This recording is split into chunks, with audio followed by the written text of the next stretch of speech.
तुमको परमात्मा और दे देगा। गुरु महाराज हमेशा ये कहते, लड़ाई की नहीं कहते थे, लेकिन भैया रामायण पढ़ने वाले तो किसी को माफ नहीं कर सकते, चाहे कुछ भी हो जाए। और पढ़ दिन और रात रामायण में, रामायण में तो वो गोस्वामी जी ने लिखा है, अगर उसको पढ़ लो तो तुम भवसागर से पार हो जाओगे। लेकिन वो पढ़ता कौन? उसका गलत दुरुपयोग कर रहे हैं, गलत दुरुपयोग कर रहे हैं। तो प्रेमियों, जो चीज पढ़ो उसके अंदर घुस जाओ। वो तुम में जैसे रामायण और भागवत गीता या सत्संग है तो हम में अंदर दिखने लगे, हमारा चरित्र उसी तरह के उज्जवल हो जाए, हमको दिखने लगे कि हाँ हम सत्संगी हैं, तब तो काम बनेगा, नहीं तो काम बनने वाला नहीं।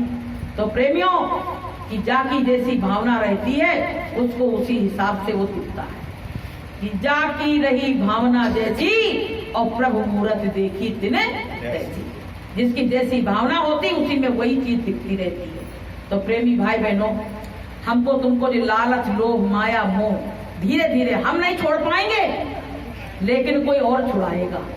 जिसकी शरण में हम आए हैं उसी से दया मांगेंगे तो वही हमको वो छुड़ा देगा। कि माया मरी न मन मरा और मरी मरी गया शरीर, और आशा तृष्णा ना मरी और कह गए दास कबीर। हमारी आशा और तृष्णा कभी मर नहीं सकती। एक बार क्या हुआ, एक राजा के 4 रानियां थी। तो राजा परदेश को जब गया तो किसी ने कहा हमारे लिए जेल ले आना, किसी ने कहा वो ले आना। चारों रानियों से प्यार करता था, लेकिन छोटी रानी ने कुछ चीज नहीं मानी।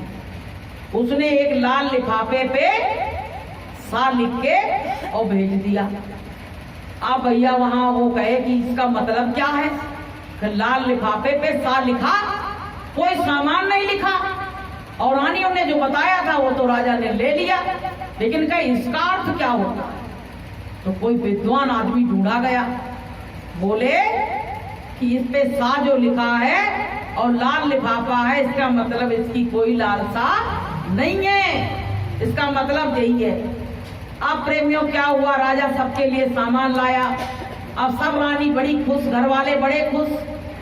राजा ने क्या किया, सबको सामान दे दिया और रानी के, छोटी रानी के कमरे में चला गया। अब रानियां बड़ी नाराज, कहने लगी इतने दिन बाद आए और छोटी रानी के कमरे में चले गए और हमको तो सामान केवल दे दिया। तो राजा से कहा ऐसा अन्याय तुम क्यों कर रहे हो? तो राजा ने कहा तुमने जो मांगा था वो तुम्हारे लिए ले आया, इसकी कोई लालसा नहीं थी, इसको केवल मेरी लालसा थी, इसलिए मैं उसके पास चला गया। तो प्रेमियों, ऐसे ही हम संसार के लोग हैं। अगर हम परमात्मा से परमात्मा को मांगेंगे तो परमात्मा तुम्हारे नजदीक आएगा, और नहीं तो जो सामान मांगो वो दे के हो चला जाएगा। जो उससे प्रेम करेगा उसी के पास चला जाएगा और तुम सामान ही तुम्हारे हाथ लगेगा, परमात्मा हाथ नहीं लगेगा। एक हम सत्य की घटना बताएं। हमारे रिलेशन में उनके पति ने, एक हमारे रिलेशन में मामा ही लगते थे, उनके पति ने कुछ पत्नी का राग ऐसे ही देखा, तो बोले कि तुम ये बताओ तुम मुझको चाहती हो या धन को चाहती हो? तो उसके मुंह से ये निकल गई कि हम तो भाई धन चाहते हैं। उसी समय बोले आज से हमारा तुम्हारा संबंध खत्म, और जो धन है सब ले लो, तुम सब कुछ यहीं पे छोड़ के मैं दूसरा मकान बना लूंगा और मैं अलग रहूंगा, इस धन को तुम पूरा ले लो, देखो तुम सुखी रहती कि नहीं रहती। और उनने जाके दूसरा मकान बनाया, दूसरी शादी कर ली। अब ये पूरा जीवन रोते रोते जिंदगी निकल गई। और जो ऐसे पति को त्याग देता है तब इतना दुख उठाना पड़ता है, और जो स्वयं परमात्मा को त्याग देगा उसको कितना बड़ा दुख उठाना पड़ेगा। बोलिए प्रेम से। तो प्रेमियों, धन दौलत क्या है परमात्मा क्या है? सब मिट्टी है, सब मिट्टी है। अगर परमात्मा मिल जाए तो सारी दौलत सब दुनिया की बेकार है। मीरा को सारी दौलत बेकार लगी कि नहीं लगी? जब उसको मिल गया तब। और हमको सबको मिला, हम तो उनको मनुष्य समझते रहे कि गुरु महाराज है, भगवान तो बाद में मिलेंगे। सबके मन में यही भावना तो रही, हमारे मन में तो यही रही। हम अपनी बात बताएं, गुरु महाराज को जब देखते थे कहते भगवान तो बाद में मिलेंगे, ये तो गुरु महाराज हैं, हाड़ मास के पुतला।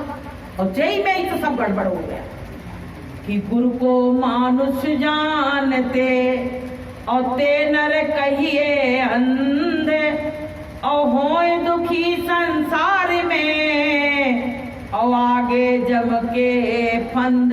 तो हम लोगों ने जम के फंद में जाने का काम किया है, गलत काम किया कि नहीं किया? गुरु को मनुष्य समझा कि हर रूठे तो ठोर है और गुरु रूठे नहीं ठोर। बताइए, अगर भगवान रूठ जाए तो तुमको ठिकाना मिल जाएगा, लेकिन गुरु रूठ जाए तो तुमको कहीं ठिकाना ठोर मिलने वाला नहीं है। पहली बात तो रूठेगा ही नहीं, और रूठ जाए तो कोई मिलने वाला भी नहीं है। इसलिए प्रेमी भाई बहनों, ये मानव जीवन मिला है, गुरु महाराज का सानिध्य मिला, हमारा सौभाग्य है कि हमको ऐसे गुरु मिले। हम लोग इस लायक नहीं थे, तमाम बुराइयां आज भी भरी हैं, लेकिन मालिक ने इतनी बड़ी बुराइयों के द्वारा हमको चुन लिया, हमको इस लायक समझा, हमारी याद भी करते हैं। गुरु महाराज मालियों की याद करते हैं। गुरु महाराज ने कहा, बच्चों अगर मैं याद नहीं करूं तो तुम कभी सत्संग में नहीं आ सकते, कभी तुम माला नहीं उठा सकते हो। गुरु महाराज याद करते हैं।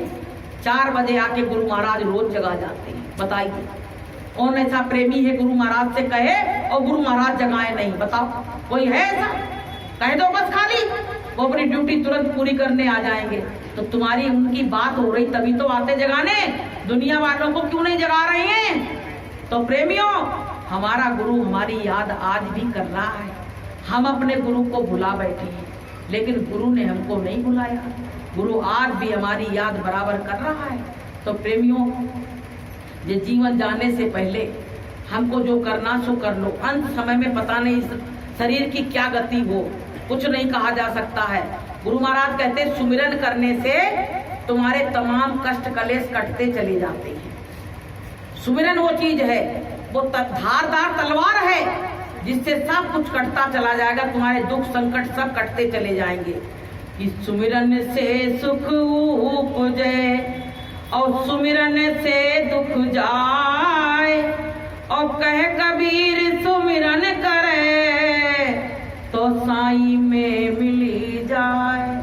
और ये भी कहा गया है कि राम नाम की औषधि और खरी नियत से खाए, और खंड ब्रह्मांड सूखा पड़े और तब भी न निष्फल जाए।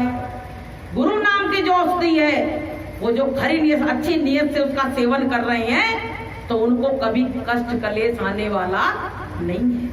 तमाम प्रेमी जो चलने योग्य नहीं है, वो मालिक के नाम पे दौड़ रहे हैं। बताइए, ये कौन की दया कृपा नहीं है तो क्या है?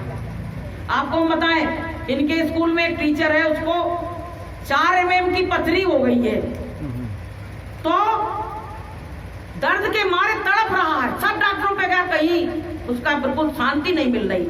आखिरी में क्या हुआ कि वो ऑपरेशन कराने पहुंच गया, और यहाँ पे 16 mm की बैठी है अंदर, और एक दिन भी दर्द नहीं हुई है, एक दिन भी दर्द नहीं हो रही है। तो हम भैया काहे को ऑपरेशन कराने जाए? ये बताओ, अब होगी तब देखी जाएगी।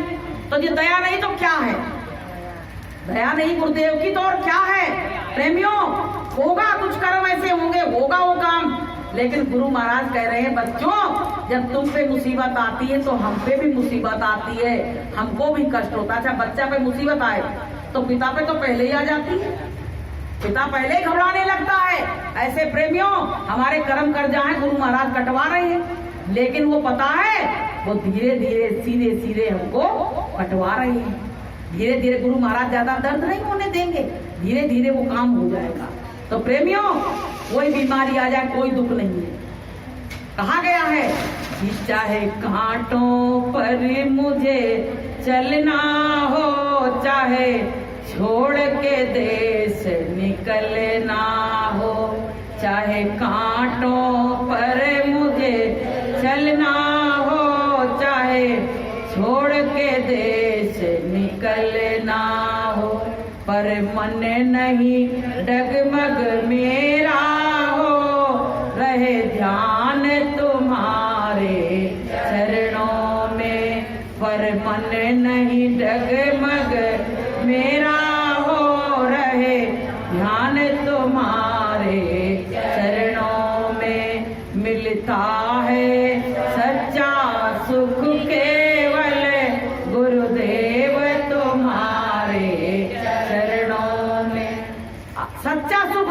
आता है तो परमात्मा के नाम में। जहाँ सत्संग की चर्चा होती है, सत्संगी लोग मिल जाए, सत्संगी भी मिलके अगर संसारी बात करते हैं तो वो अच्छी नहीं लगती, तुम्हारे सिर में दर्द होने लगेगा।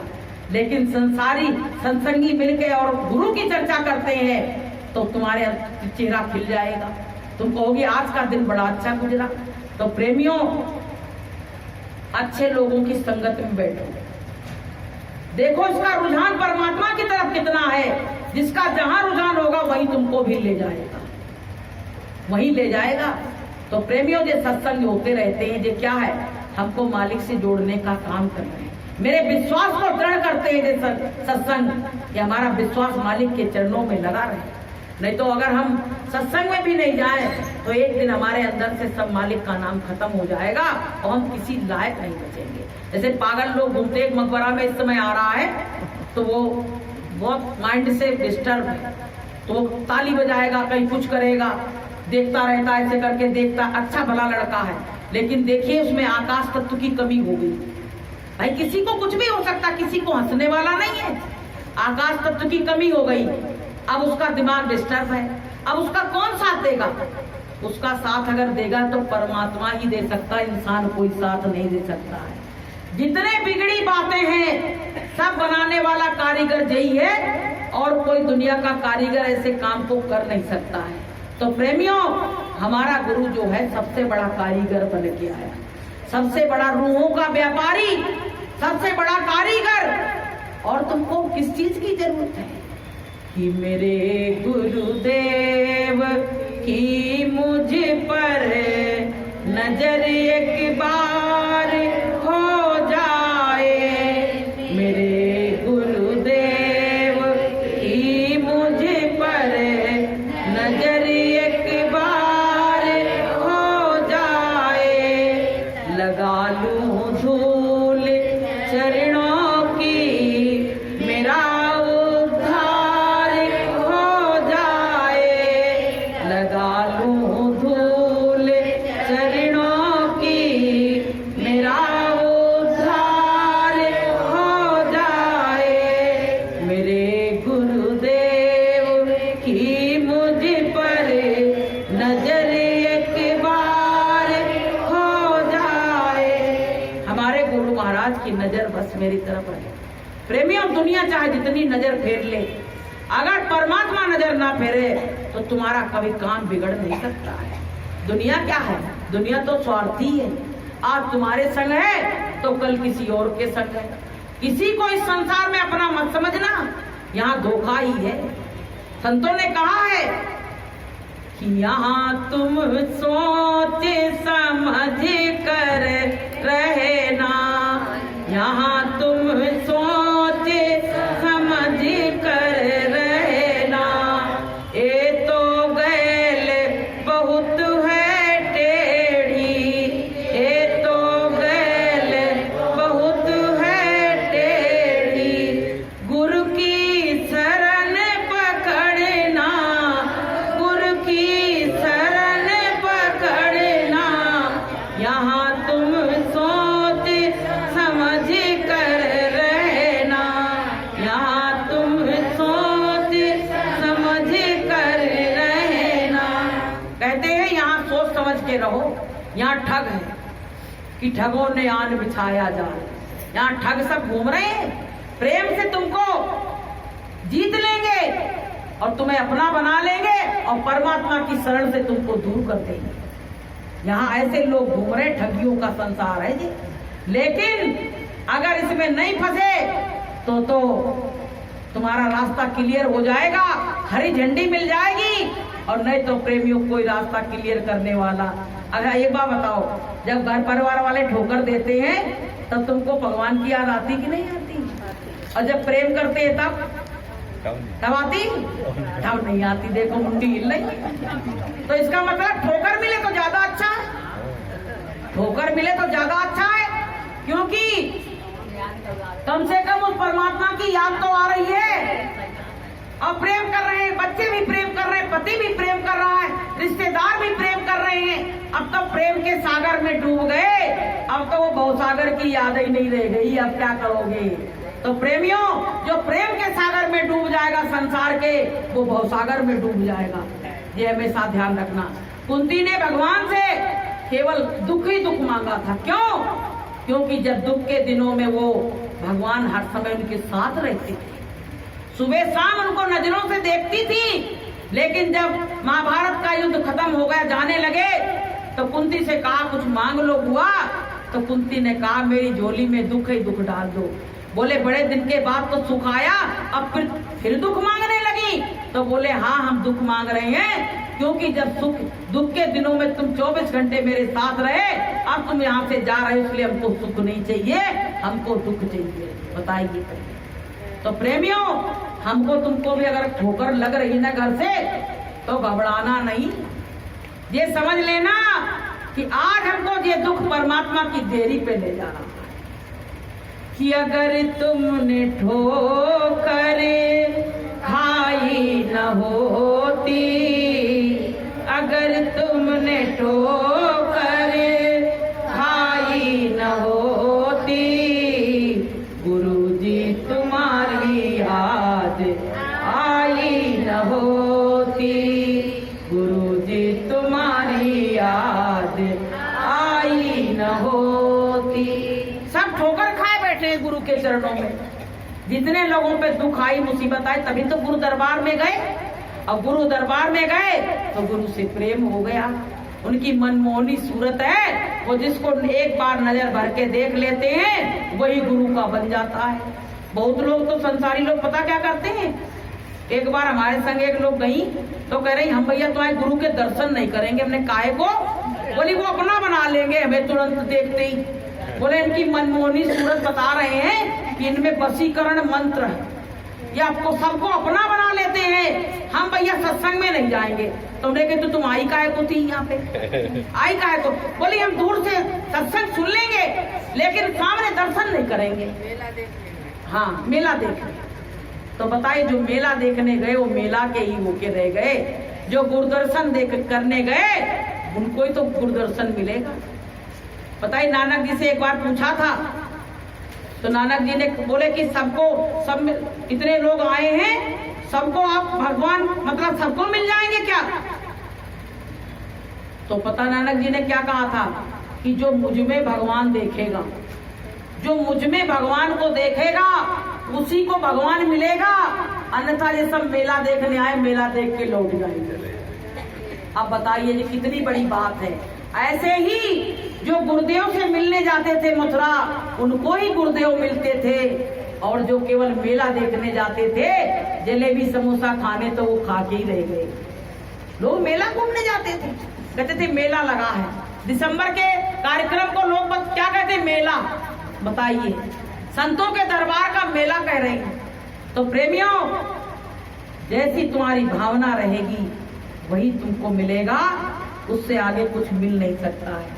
तो हमको सबको अपने गुरु महाराज से देखो, गुरु महाराज हमको तुम्हारी याद आती रहे, मालिक सुबह और शाम तुम्हारा दर्शन हो। कहा नहीं गया है कि जब खिड़की खोलो तो तेरा दर्शन हो जाए, जब खिड़की खोलो तो तेरा दर्शन हो जाए, मेरे घर के सामने गुरुजी तेरा मंदिर बन जाए, मेरे घर के सामने गुरुजी तेरा मंदिर बन जाए। अच्छा, सुबह जब उठते हैं ना तो आंखें बंद करके सबसे पहले सबको यही करना चाहिए कि सबसे पहले गुरु महाराज को देखो। सबसे पहले आंख खुलते ही गुरु महाराज का दर्शन करो, तो देखो तुम्हारा दिन कितना बढ़िया जाएगा। अब तुमने पता चला कि कोई वैसे लोगों का दर्शन कर लिया तो पूरा दिन तुम्हारा बेकार चला जाए, या कोई साधना कर रहा है उसका दर्शन कर लो तब भी तुम्हारा दिन अच्छा चला जाएगा। लेकिन कोई लड़के आदमी का तुमने दर्शन कर लिया सवेरे सवेरे, तो प्रेमियों पूरा दिन तुम खुद ही लड़ती रहोगी। ये भी ध्यान रखना, क्योंकि कई बार ये घटना घट चुकी है। तो हम तो भैया आंख तब खोलते हैं बस सीधे निशाना गुरु महाराज पे, क्योंकि सब तरफ गुरु महाराज बैठे हैं और कोई है ही नहीं घर में, गुरु महाराज के सिवाय कोई और है ही नहीं। तो सीधे वहीं पे निगाह पहुंचती, दर्शन करके फिर आंख खोल के 5 मिनट का ध्यान करके तब फ्रेश फ्रेश होके मुंह धो के तब ध्यान भजन पे बैठते। तो प्रेमियों, ये सत्संग की बहुत बड़ी महिमा है। आप लोग बराबर इसमें समय देते हो तो इसकी कीमत परमात्मा चुकाएगा। जब हम तुम किसी का एहसान नहीं रखते हैं कि भैया उसने हमारे लिए 10 रुपया खर्च किया तो हम 20 खर्च कर देंगे, वो कैसे रख लेगा? वो कैसे रख लेगा? वो सब कीमत चुकाने के लिए तैयार खड़ा है, लेकिन हम चुकवाएं तब तो कि कैसे चुकाऊं इन्हें सांसों का मोल रे, कैसे चुकाऊं इन्हें सांसों का मोल रे, जन्म देने वाले इतना तो बोल रे, जन्म देने वाले इतना तो बोल रे। कहते इन सांसों का मोल मैं कैसे चुकाऊं परमात्मा, तू दिन और रात हमको सांस लिवा रहा है, कैसे इन सांसों का मोल चुकाऊं? तो संतों ने क्या कहा है कि सांस सांस सुमिरन करो। उन्होंने बताया कि इसका मोल कैसे चुकेगा, कि सांस सांस सुमिरन करो और वृथा श्वास ना खोए, और ना जाने या श्वास को फिर आवन होए ना हो। पता नहीं थी आए नहीं आए। इसलिए प्रेमी भाई बहनों, हमको तुमको अपने शरीर को देखो कि हमारे बुढ़ापा आ रहा है, हमारी जीभ में कड़वाहट कितनी बची है। बूढ़े लोगों को ज्यादा कड़वाहट आ गई है और जवान लोगों को इतनी नहीं है, बूढ़े लोगों को ज्यादा आ गई है। तो हमको सबको क्या करना है कि जबान सीरी तो मुल्क गिरी। अगर जबान में तुम्हारी लायकी है तो तुम पूरे मुल्क पे राज करोगे, अगर जबान में लायकी नहीं है तो तुम कहीं भी घर में, ना परिवार में, ना रिश्तेदारी में, कहीं भी तुम राज नहीं कर सकते हो। तो प्रेमियों, बूढ़े बुजुर्गों को थोड़ा सकुड़ जाना चाहिए, क्योंकि तुम्हारी पूंछ है नहीं। अब पूंछ जब तक थी तब तक थी, अब तो कोई पूंछ नहीं है। तो एक तरफ बैठ के तुमको हमको क्या करना है, परमात्मा का भजन करो। कि बूढ़ापो आयो कोई ना पूछे मन की बात, बूढ़ापो आयो कोई ना पूछे मन की बात। अंदर से मेरे लड़का आए सुन मैया मेरी बात, अंदर से मेरे लड़का आए सुन मैया मेरी बात। चारों कोने खाली पड़े हैं डाल लो अपनी खाट, बूढ़ापो आयो कोई ना पूछे मन की बात, बूढ़ापो आयो कोई ना पूछे मन की बात। शादी के बाद पत्नी ने पति से जो कह दिया तो उनके कान भर गए। अब माँ से फिरंट हो गए। अब तो माँ से उल्टा और सीधा सब बोलने लगे। अंदर से मेरी बहुएं आई सुन मैया मेरी बात, अंदर से मेरी बहुएं आई सुन सासुल मेरी बात। बकस की चाबी हमको दे दो, काले मरो चाहे यार, बूढ़ापो आयो कोई ना पूछे मन की बात, बूढ़ापो आयो कोई ना पूछे मन की बात। मथुरा से मेरे सतगुरु आए सुन सतगुरु मेरी बात, मथुरा से मेरे सतगुरु आए सुन सतगुरु मेरी बात। भजन की माला हाथ में ले लो चलो हमारे साथ, बूढ़ापो आयो कोई ना पूछे मन की बात, बूढ़ापो आयो कोई ना पूछे मन की बात। जब कोई नहीं पूछता तब आदमी कहता हम तो भगवान की शरण में चले जाएंगे। जब सब ठुकरा देते हैं तब उसको बस एक शरण दिखती है भगवान की। अब बहन जी जब कहोगी तब हम मथुरा चलेंगे, तब चलोगी जब सबने मार के पीट के भगा दिया। अब वही कुत्ता वाला हाल हो गया कि कहाँ बैठे, तो कहते कहूँ ठोर ठिकाना तो ढूंढना पड़ेगा, अब चलो मथुरा चलते हैं।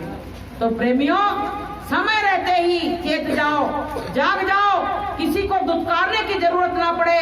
जो भगवान के काम में लग जाता है उसका घर परिवार समाज आने जाने वाले नाते रिश्तेदार सब प्रेम करते हैं उसको। जो परमात्मा की शरण में लगा रहता है और जो परमात्मा से दूर हो जाता है उसका घर में भी तिरस्कार, बाहर भी तिरस्कार, सब जगह उसको तिरस्कार ही तिरस्कार मिलता है और परमात्मा की नजरों से भी तिरस्कृत हो जाता है।